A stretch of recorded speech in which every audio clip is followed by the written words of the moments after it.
Bien, continuando entonces con los temas a desarrollar dentro de esta parte de generalidades, eh, trataremos el punto relativo a las partes procesales. Entonces, decíamos que son partes en el proceso quienes tengan un interés en que la autoridad jurisdiccional declare, constituye, preserve o modifique un derecho o imponga una condena y quien tenga el interés contrario. Artículo 125 del Código Nacional. También se contempla la figura de los terceros conforme al artículo 126, que tengan un interés propio y directo en el litigio. Pero nos hace mención, les decía yo, es importante que traigamos o que refresquemos estos temas sobre la legitimación, recordando que existen dos tipos de legitimación, legitimación en el proceso y legitimación en la causa. Nos enfocaremos a lo relativo al análisis de la legitimación en el proceso, en tanto que la segunda se analiza al resolver el fondo del asunto. Así, el artículo 128 del Código Nacional nos establece quiénes están legitimados para comparecer en el procedimiento. Y bueno, nos refiere que las personas físicas pueden comparecer por sí mismas o por conducto de sus personas representantes autorizadas, recordando nuevamente este catálogo previsto en el artículo 2 del Código Nacional, quiénes son las personas representantes autorizadas. Entonces, personas físicas pueden comparecer por sí o por conducto de estas personas o en su caso por las personas de apoyo. Recordemos que este Código Nacional contempla o tiene su sustento en la protección de los derechos humanos de todas las personas. Cuando habla entonces de los apoyos que se pudieran presentar respecto de las personas usuarias de justicia, pues entonces nos estamos refiriendo a estas personas que tal vez por una situación por su condición que se encuentren de discapacidad, requieran entonces de una persona de apoyo para poder comparecer a juicio.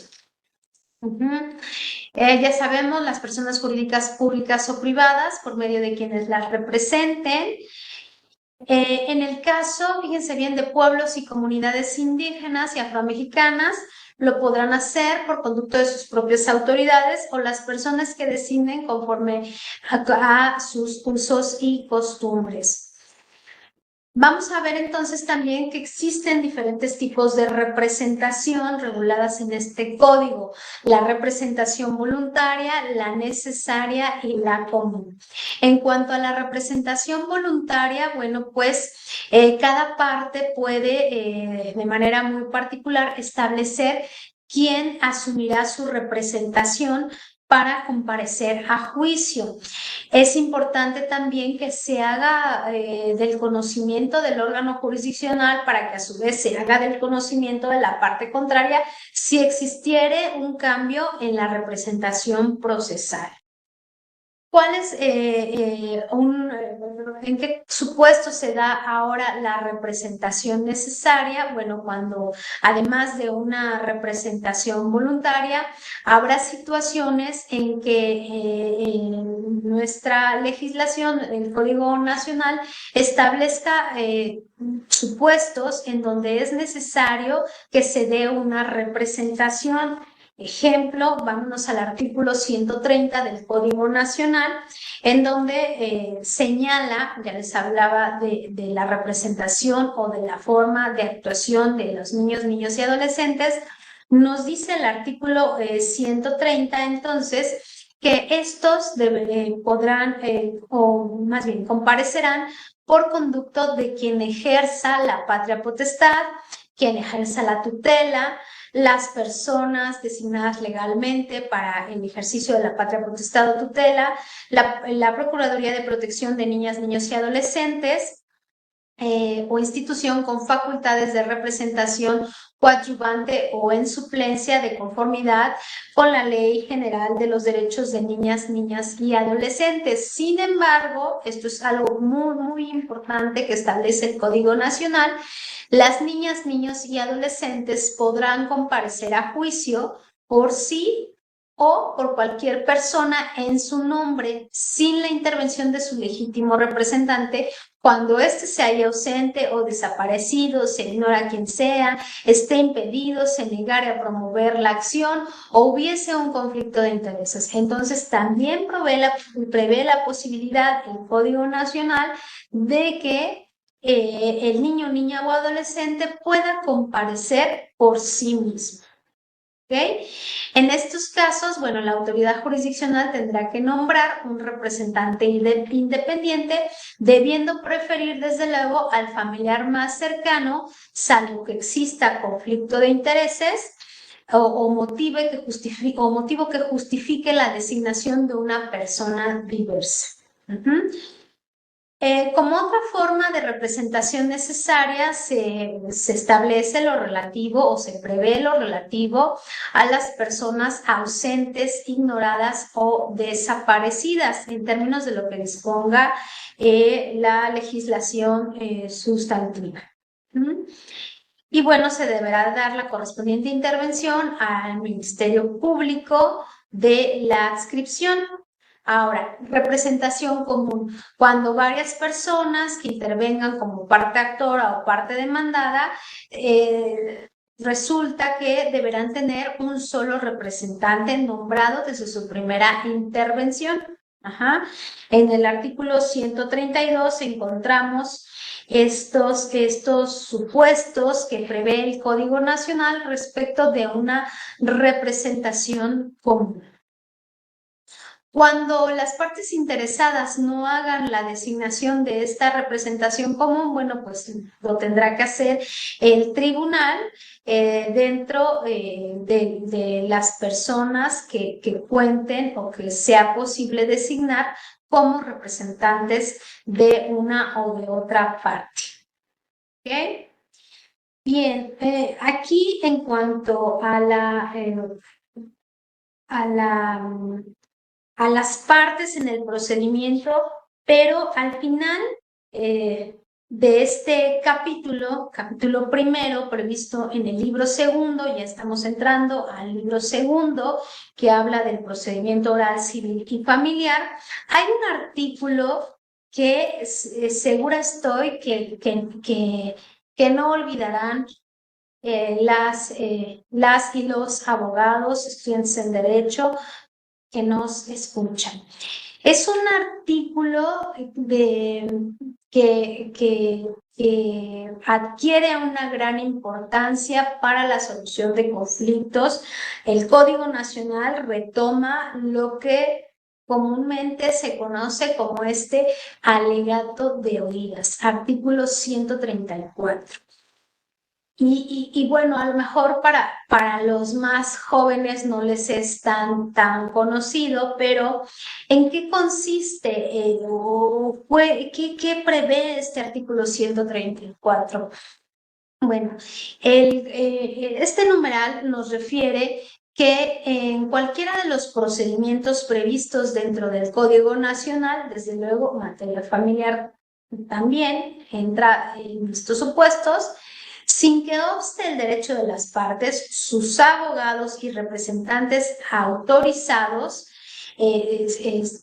sin perjuicio del derecho que tienen de exponer sus alegatos en la audiencia respectiva, bajo un principio de igualdad procesal y publicidad, fíjense bien, bajo un principio de igualdad procesal y publicidad, podrán solicitar fuera de audiencia una cita a la autoridad jurisdiccional para manifestar en lo particular los aspectos que consideren relevantes en la solución del juicio en que intervengan.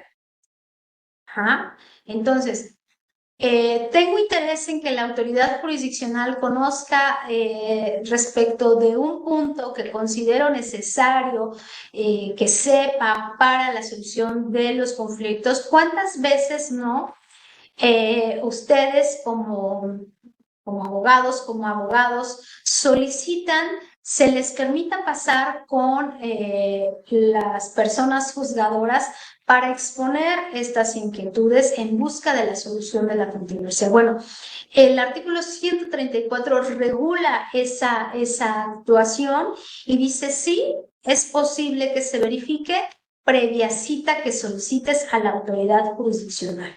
La solicitas por escrito, a lo que le recae el mandamiento de la autoridad jurisdiccional, en el que se te tendrá que especificar día, hora y duración de la cita.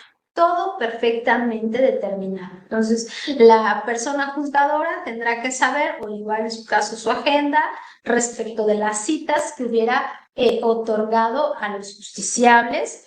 Y bueno, esta se autorizará con la finalidad de que comparezca quien tenga interés en ser escuchado, pero además con la intervención de su contraparte y de sus asesores jurídicos, a efecto de que no se transgreda el principio de contradicción. ¿Okay? Entonces, sí te escucho, sí te oigo, sí te atiendo, pero también le doy la intervención correspondiente a la otra parte. Por eso se dice bajo el principio de igualdad procesal y publicidad.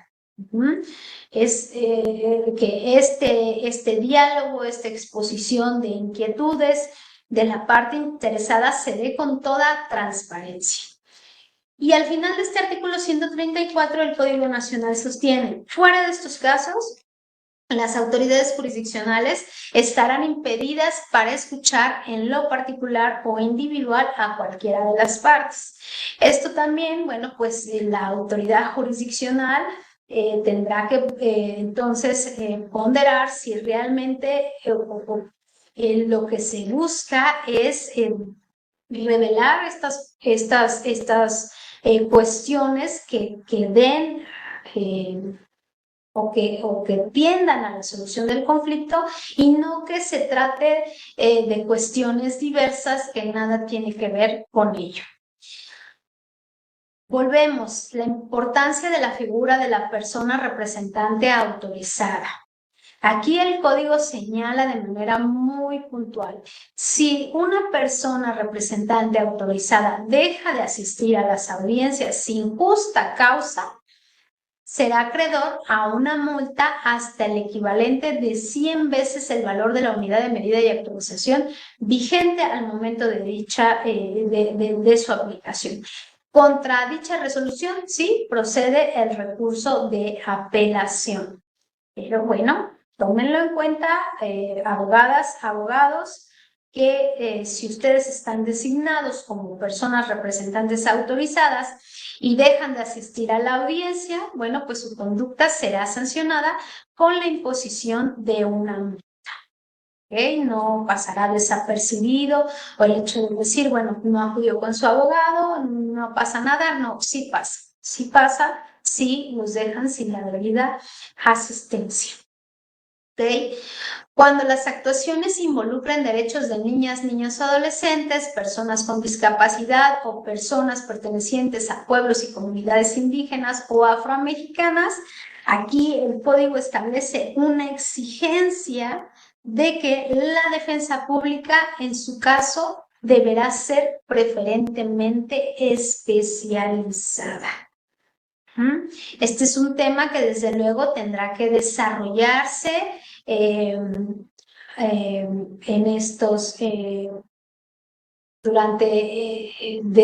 estos tiempos, conforme se va dando la aplicación del Código Nacional para determinar pues la forma de tener por justificada la especialización de la defensa de las partes en tratándose de asuntos en los que se involucren derechos de niñas, niños, adolescentes, personas con discapacidad o personas de los pueblos pertenecientes a pueblos y comunidades indígenas. Ujú. Ahora, les decía, entonces, si la persona representante autorizada no comparece, pues su conducta será sancionada con la imposición de una multa. En el caso, si una de las partes comparece sin la asistencia de esta persona representante autorizada, entonces la autoridad jurisdiccional por una sola ocasión podrá diferir la audiencia a fin de garantizar que se encuentre debidamente asistida. Pero si para el caso solo se refiere la audiencia a desahogo de pruebas documentales, instrumentales o presuncionales que por su propia naturaleza quedan desahogadas, entonces en ese caso, en esos supuestos no se realizará el diferimiento de las audiencias. También otra obligación, las partes pueden tener designadas a varias personas representantes autorizadas, lo pueden hacer, pero tendrán que especificar quién de ellas queda nombrada como abogado patrono para comparecer a las audiencias y en su caso, quién la sustituye. O sea, todo muy definido. Puedo tener muchas personas representantes, pero entonces especifícame quién te va a asistir en las audiencias y en su caso quién la va a sustituir para cuando ésta no pueda comparecer a las diligencias. Reiterando, artículo 139, que las personas representantes autorizadas desde luego que tendrán responsabilidades y sanciones ante el incumplimiento de sus obligaciones por una indebida representación de las partes. ¿Okay? Bueno, creo que aquí ya podremos concluir con el tema de las partes en el proceso.